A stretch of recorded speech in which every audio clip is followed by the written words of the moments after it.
Hello friends, मेरा नाम प्रभात मौर्य है और आप देख रहे हैं quick exam study channel. Friends, आज हम लोग भारत के प्रमुख पर्वतों के विषय में अध्ययन करेंगे। फ्रेंड्स, आप लोगों को ये तो पता ही होगा कि भारत के उत्तर में एक बहुत ही महान और लंबी हिमालय पर्वत श्रृंखला उपस्थित है। तो सबसे पहले मैं थोड़ा सा आपको ये बता देता हूँ कि हिमालय पर्वत श्रृंखला का निर्माण कैसे हुआ। पृथ्वी पर जितने जो 7 महाद्वीप हैं ये पहले आपस में जुड़े हुए थे, ऐसा तो आपको पता ही होगा। उसके बाद महाद्वीपीय विस्थापन के नियम के द्वारा इनकी जो प्लेटें हैं नीचे की वो अलग अलग खिसकती चली गई और वर्तमान समय का जो स्वरूप है 7 महाद्वीपों का वो इस प्रकार से धीरे धीरे आप कहने परिवर्तित हो गया। ठीक है, तो जो भारत है उसे जम्बो द्वीप के नाम से जाना जाता था और ये अफ्रीका का हिस्सा कह सकते था। ठीक है, ऐसा जो हमारे भूगोलवेत्ता हैं उन्होंने बताया कि ये जो भारत है ये अफ्रीका महाद्वीप का हिस्सा था और प्लेटों के जो परिवर्तन था, जो गतिशीलता थी, उसके कारण ये भारत अफ्रीका महाद्वीप से अलग होकर के और ये एशिया और यूरेशिया प्लेट की तरफ ऊपर की ओर आता चला गया। ठीक है, जैसा कि आप देख सकते हैं। ठीक, ये आता चला गया और इसके बाद में यहाँ पर जो एशिया की यूरेशिया की जो प्लेट थी उससे जब भारत ऊपर आया तो उसके बीच में टेथिस नाम का सागर था। ठीक है, तो भारत की प्लेट के ऊपर टकराने से वो टेथिस नाम का सागर समाप्त हो गया और वर्तमान समय में भूमध्य सागर उसका संक्षिप्त रूप कह सकते हैं, है ना। उसके जल का जो संग्रह है वो वर्तमान समय में भूमध्य सागर में उपस्थित है। ठीक, तो उस टेथिस सागर जो था उसमें जो टक्कर हुई, उस टक्कर के फलस्वरूप क्या हुआ, उसकी तली से मोरदार और वलय युक्त पर्वतों का निर्माण हुआ। ठीक है, इसलिए इस हिमालय पर्वत श्रृंखला को वलित पर्वत श्रृंखला या मोरदार श्रृंखला भी के नाम से भी जाना जाता। ठीक, हिमालय पर्वत श्रृंखला जो है वो भारत की उत्तरी प्रहरी की तरह भी है और भारत के मौसम को बहुत ही अधिक प्रभावित करती है। ठीक, अब हम लोग जानते हैं हिमालय पर्वत श्रृंखला के विषय में। हिमालय पर्वत श्रृंखला को अगर बहुत ही अच्छे से पढ़ने के लिए जो शिक्षाविद हैं इन्होंने हिमालय पर्वत श्रृंखला को उत्तर से दक्षिण की ओर 4 भागों में बांटा है और पूरब पश्चिम से पूरब की ओर भी 4 भाग में बांटा है। ठीक है, तो ये जो उन्होंने उत्तर से पश्चिम की ओर बांटा है इसको हम लोग देख लेते हैं। देखिए, सबसे ऊपर उन्होंने ट्रांस हिमालय रखा है, फिर वृहत एवं महान हिमालय रखा है, फिर लघु और मध्य हिमालय रखा है और सबसे नीचे शिवालिक श्रेणी आती है। ठीक है, इसमें जो वृहत और महान हिमालय है इसकी अधिकतर पर्वत श्रृंखलाएं नेपाल में स्थित है। ठीक है, भारत में सबसे ऊपर आप ऊपर की ओर से देखें तो सबसे पहले काराकोरम श्रेणी आती है। ठीक है, काराकोरम श्रेणी को कृष्णागिरी के नाम से भी जाना जाता था और इसे एशिया की रीढ़ भी कहा जाता है। ठीक है, काराकोरम जो श्रेणी है इसी में भारत का सबसे ऊंचा जो पर्वत है K2 जिसे गैडविन आइस्टीन के नाम से भी जाना जाता है वो स्थित है और इसकी ऊंचाई है 8611 मीटर। ठीक है, ठीक, और जो काराकोरम श्रेणी के बाद में जो अगली श्रेणी है वो लद्दाख श्रेणी के नाम से जानी जाती है। लद्दाख श्रेणी में विश्व की सबसे अधिक तीव्र ढाल वाली चट्टान जिसे रॉक पोसी के नाम से भी जाना जाता है वो स्थित है और इसके बाद जो अगली श्रेणी पड़ती है वो जास्कर श्रेणी है। ठीक, जास्कर श्रेणी, अब लद्दाख और जास्कर श्रेणी के बीच से सिंधु नदी होकर गुजरती है। ठीक, तो काराकोरम श्रेणी से और जास्कर श्रेणी तक ये पूरा जो क्षेत्र है ये क्षेत्र आपका ट्रांस हिमालय के नाम से जाना जाता है। ठीक, क्लियर हो गया। इसके बाद में पीर पंजाल और आपकी धौलाधार श्रेणी आती है जो कि मध्य हिमालय लघु हिमालय का हिस्सा है। इसके बाद में शिवालिक पर्वत श्रृंखला का निर्माण आपको उपस्थित है जो कि नवीनतम पर्वत श्रृंखलाओं का उदाहरण है। ठीक है, तो ये आपकी 4 श्रेणियां मैंने आपको बताई, ये ऊपर से नीचे की ओर हैं। अब आपको मैं बताता हूं कि पश्चिम से पूरब की ओर जो 4 श्रेणियां जो 4 भाग में बांटा गया हिमालय को, उसमें देखिए आपकी सिंधु नदी से और सतलुज नदी तक का जो हिस्सा है इसको पंजाब हिमालय या कश्मीर हिमालय के नाम से जाना जाता है। ठीक है, पंजाब हिमालय या कश्मीर के सिंधु और सतलुज के बीच का हिस्सा, और सतलुज से और काली नदी जो आपकी उत्तराखंड में बहती है यहां तक का जो हिस्सा है इस हिस्से को कुमायूं हिमालय के नाम से जाना जाता है। ठीक है, कुमायूं हिमालय की जो सबसे ऊंची चोटी है जो उत्तराखंड में पड़ती है उसका नाम है आपका नंदा देवी। ठीक है, नंदा देवी की ऊंचाई 7817 मीटर है। ठीक, क्लियर। ये हिमालय कहां से पड़ता है? कुमायूं हिमालय। आपका सतलुज नदी से काली नदी के बीच। ठीक है, ठीक, क्लियर।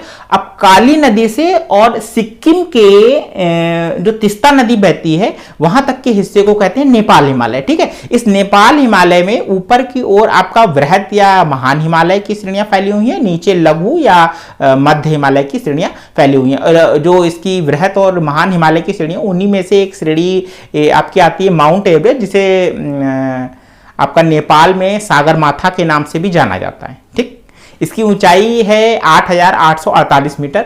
ठीक है फ्रेंड्स, एक चीज और बता दूं कि माउंट एवरेस्ट पे चढ़ने के लिए दो तरफ से रास्ते हैं, एक तो नेपाल की तरफ से जा सकते हैं या चीन की तरफ से आ सकते हैं। तो नेपाल की तरफ से 8,848 मीटर, जैसे आपने पहले भी पढ़ा होगा, लेकिन चीन की तरफ से जब इसे मापा गया, ऐसा चाइना का कहना है। ठीक है, तो ये 8,800 लगभग 50 मीटर, लगभग 8,850 मीटर की ऊंचाई है इसकी, ऐसा कहना है। ठीक है, तो कहीं कहीं परीक्षाओं में 8,850 मीटर भी आ जाता है। ठीक है, माउंट एवरेस्ट का।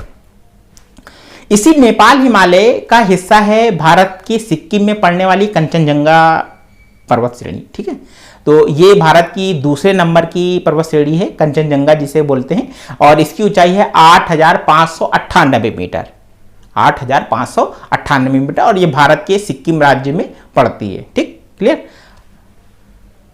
सिक्किम राज्य में पड़ने वाली तीस्ता नदी और अरुणाचल प्रदेश में ब्रह्मपुत्र नदी के बीच के हिस्से को कहते हैं असम हिमालय। ठीक, तो 4 हिमालय हो गए आपके। देखिए, पंजाब या कश्मीर हिमालय हो गया, आपका कुमायूं हिमालय हो गया, आपका नेपाल हिमालय हो गया, और आखिरी बार आपका असम हिमालय हो गया। ठीक, तो ये हिमालय, और भारत के सबसे पूर्व में, सुदूर पूर्व में आखिरी जो हिमालय पर्वत की जो पर्वत स्थित है उसका नाम है नामचा बरवा। नामचा बरवा पर्वत है, जिसकी ऊंचाई है 7,782 मीटर। ठीक है, क्लियर। तो ये आपका हिमालय आपका पश्चिम से पूर्व की ओर पूरा फैला हुआ है।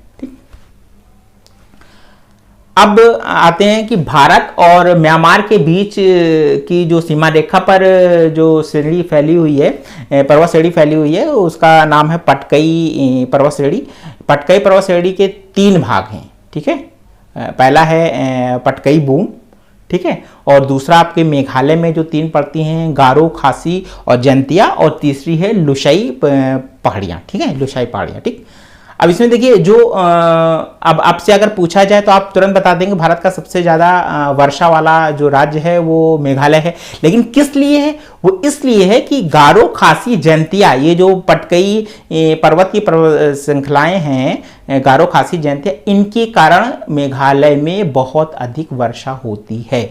और मेघालय का मासिन राम गांव संसार में सर्वाधिक वर्षा वाला क्षेत्र घोषित किया गया है। ठीक, क्लियर। किस कारण? गारो, खासी और जैंतिया पहाड़ियों के कारण मेघालय में सबसे अधिक वर्षा होती है। ठीक, क्लियर।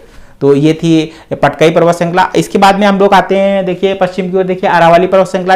आपको पता होगा, अरावली पर्वत श्रृंखला भारत की नहीं, विश्व की सबसे प्राचीन पर्वत श्रृंखलाओं में से एक है। ठीक है, अरावली पर्वत श्रृंखला भारत की नहीं, विश्व की पूरे विश्व की जो पर्वत श्रृंखला है उनमें सबसे ज्यादा प्राचीन है। और इसमें गुरु शिखर जो है वो सबसे ऊंचा पर्वत है, इसका गुरु शिखर। ठीक, उसकी ऊंचाई है 1,722 मीटर। ठीक, क्लियर। अरावली पर्वत श्रृंखला जो राजस्थान में पड़ती है, राजस्थान गुजरात में फैली हुई, 800 किलोमीटर के एरिया में फैली हुई है। ठीक है, अरावली पर्वत श्रृंखला। ठीक, इसके बाद देखिए मिडिल में आइए, देखिए इसमें मध्य भारत में देखिए विंध्याचल पर्वत श्रृंखला। विंध्याचल पर्वत श्रृंखला का जो भाग मध्य प्रदेश और उत्तर प्रदेश की सीमाओं से लगता है उसे कैमूर श्रेणी के नाम से जाना जाता है। और जो भाग इसका आपका झारखंड में जाता है, उसे झारखंड में जो विंध्याचल पर्वत श्रृंखला के जो शाखाएं हैं उसका नाम है पारसनाथ पर्वत, जो कि जहाँ पे एक विशाल जैन मंदिर भी है। ठीक है, और इस पारसनाथ पर्वत की जो ऊंचाई है वो 1,365 मीटर है। यानी कि आप ये कह सकते हैं कि विंध्याचल पर्वत का सबसे ऊंचा पर्वत शिखर पारसनाथ पर्वत है। ठीक, क्लियर। इसके बाद देखिए अगली है सतपुड़ा पर्वत श्रृंखला। देखिए सतपुड़ा जो पर्वत श्रृंखला है वो मध्य प्रदेश छत्तीसगढ़ में फैली हुई है। मध्य प्रदेश में इसको महादेव के नाम से जाना जाता है। महादेव की पहाड़ियां सुना होगा आपने। मध्य प्रदेश में महादेव की सतपुड़ा पहाड़ी के साथ महादेव की पहाड़ियां, और छत्तीसगढ़ में जाती है, छत्तीसगढ़ में इसका नाम होता है मैकाल पर्वत। ठीक है, मैकाल पर्वत के नाम से जानी जाती है। ठीक है, तो जो सतपुड़ा पर्वत श्रृंखला है, इसकी जो सबसे ऊंची जो चोटी है वो महादेव पर्वत पर स्थित है, जिसका नाम है धूपगढ़। ठीक है, जिसकी ऊंचाई है 1350 मीटर। ठीक, क्लियर। यानी कि सतपुड़ा पर्वत श्रृंखला का सबसे ऊंचा पर्वत शिखर जो है वो है धूपगढ़। ठीक, जिसकी ऊंचाई 1350 मीटर है। ठीक, क्लियर। अब आते हैं अब पश्चिम की ओर गुजरात में। देखिए गुजरात में आपकी मांडव पहाड़ियां हैं जो कि गुजरात के काठियावाड़ में स्थित हैं, और इसके बाद में नीचे गुजरात में आपका गिर पहाड़ियां हैं। गिर के वन तो आप समझते होंगे, जहां पर लॉयन या बब्बर शेर प्राकृतिक रूप से रहते हैं, उनका निवासी स्थान है। ठीक है, तो सभी जानते हैं गिर गुजरात में जो है वो लॉयन का एक बहुत बड़ा प्राकृतिक आश्रय है। इसके बाद में महाराष्ट्र में देखिए अजंता की गुफाएं हैं। अजंता जो पर्वत श्रृंखला है, इसमें इसके जो चित्रकला गुप्त काल में बनाई गई वो विश्व प्रसिद्ध है। इसके बाद अगली है सतमाला और हरिश्चंद्र पर्वत, ये भी महाराष्ट्र में स्थित है। और इसके बाद आती है बालाघाट। बालाघाट ये श्रेणी महाराष्ट्र कर्नाटक में फैली हुई है, और ये गोदावरी नदी और भीमा नदी के जल को बांटने का काम करती है। ठीक है, भीमा नदी और आपका गोदावरी नदी के जल के विभाजन का कार्य करती है। ठीक है, अब हम लोग चलते हैं पूर्वी घाट की ओर। ठीक है, पूर्वी घाट में देखिए पूर्वी घाट का जो सबसे ऊंची जो पर्वत चोटी है पूर्वी घाट की, पूर्वी घाट की सबसे ऊंची चोटी का नाम है जिंदगढ़ा। ठीक है, ये आंध्र प्रदेश में पड़ती है। इसकी ऊंचाई है 1690 मीटर। ठीक है, ठीक, ये पूर्वी घाट की सबसे ऊंची चोटी। ठीक, अब पूर्वी घाट की जो दूसरे नंबर की चोटी है उसका नाम है महेंद्रगिरी पर्वत। ठीक है, ये गजपति जिला पड़ता है आपका उड़ीसा में, वहां पर है। इसकी ऊंचाई महेंद्रगिरी की ऊंचाई है 1501 मीटर। ठीक है, ये महेंद्रगिरी पर्वत आपके जो हमारे भगवान परशुराम थे, जो विष्णु के अवतार माने जाते हैं, उनका निवास स्थान था, उनसे जोड़ा जाता है। वैदिक अगर आपने किताबें पढ़ी हैं भारत की संस्कृति संबंधी तो आपको पता होगा। ठीक है, इसके बाद में हम लोग दक्षिणी घाट में आते हैं। देखिए पूर्वी घाट और दक्षिणी घाट भारत में जहां मिलता है वहां पे एक पहाड़ी पड़ती है नीलगिरी पर्वत श्रृंखला। ठीक है, नीलगिरी जो पर्वत श्रृंखला है ये दक्षिण पश्चिमी घाट और पूर्वी घाट को जोड़ने वाली दक्षिण में पड़ने वाली पर्वत श्रृंखला है, और इस श्रृंखला की सबसे ऊंची चोटी का नाम है डोडा बेट्टा। ये दक्षिण, और ये इसकी ऊंचाई है 2637 मीटर, और ये दक्षिण भारत की दूसरे नंबर की चोटी है ऊंचाई के साथ, दक्षिण भारत की। ठीक है, ये याद रखिएगा। देखिए यहाँ कंफ्यूज मत होइएगा, क्योंकि भारत की सबसे ऊंची पर्वत चोटी जो है वो K2 है, गैडविट आस्टीन, जो कि आपका उत्तर में पड़ती है। ठीक है, मैंने पढ़ाया आपको, जो ट्रांस हिमालय का हिस्सा है। और जो दूसरे नंबर की पूरे भारत की दूसरे नंबर की चोटी है वो सिक्किम में पड़ती है, जिसका कंचनजंगा नाम है, जो कि नेपाल हिमालय का हिस्सा है, और जिसकी ऊंचाई 8598 मीटर। ठीक, 8598 मीटर। ठीक, कंचनजंगा ये दूसरे नंबर। लेकिन हम जिसका बात करें नीलगिरी पर्वत श्रृंखला डोडा बेट्टा की, ये दक्षिण भारत की दूसरे नंबर की श्रेणी है। ठीक है, इसकी ऊंचाई है 2337 मीटर। ठीक है, इसके बाद में अगली जो आती है, इसके नीचे जो स्थित है अन्नामलाई की पहाड़ियां। अन्नामलाई की पहाड़ियों पर एक उसकी जो सबसे ऊंची पर्वत शिखर है उसका अन्नामुदी नाम है, अन्नामुदी, और इसकी ऊंचाई है 2695 मीटर। ये दक्षिण भारत की सबसे ऊंची चोटी है। ठीक है, क्लियर। ठीक, देखिए मैंने आपको ये दोनों जो चोटियां हैं ये पश्चिमी घाट का हिस्सा हैं। ठीक है, तो पश्चिमी घाट की दोनों पहली दूसरी बता दी। पहली बताई डोडा बेट्टा, दूसरा बताई अन्नामुदी, और पूर्वी घाट की जो दो मैंने आपको बताई उसमें पहली बताई जिंदगढ़ा और दूसरी बताई महेंद्रगिरी पर्वत। ठीक, क्लियर, ओके। अब देखिए इसमें अब इसके बाद में सबसे बाद आपकी जो श्रेणी आती है उसका नाम है कार्डमम श्रेणी नाम है, कार्डमम, और इसे इलायची पर्वत के नाम से जाना जाता है। और ये जो पर्वत श्रेणी है ये भारत की अंतिम पर्वत श्रेणी है। ये केरल और तमिलनाडु में विस्तृत है। ठीक है, ठीक, क्लियर। अब इसके बाद देखते हैं, देखिए आपका जो अंडमान निकोबार द्वीप समूह है, अंडमान निकोबार द्वीप समूह की सबसे ऊंची चोटी का नाम है सैंडल पीक, जो कि 737 मीटर ऊंची है, ठीक। और इसी तरह से आपका जो लक्षद्वीप है, लक्षद्वीप की सबसे ऊंची चोटी का नाम है नारचो पर्वत, ठीक, क्लियर। तो ये था भारत उत्तर से और दक्षिण भारत तक और पश्चिम से पूर्व भारत तक की सारी प्रमुख पर्वत श्रृंखलाओं और उनकी ऊंची जो प्रमुख सबसे ऊंचा पर्वत शिखर है उसके बारे में पूरी जानकारी आपको प्रदान की। फ्रेंड्स, आशा है कि आपको ये वीडियो अच्छा लगा होगा। तो फ्रेंड्स, मिलते हैं एक नए वीडियो में एक नए टॉपिक के साथ, तब तक के लिए धन्यवाद।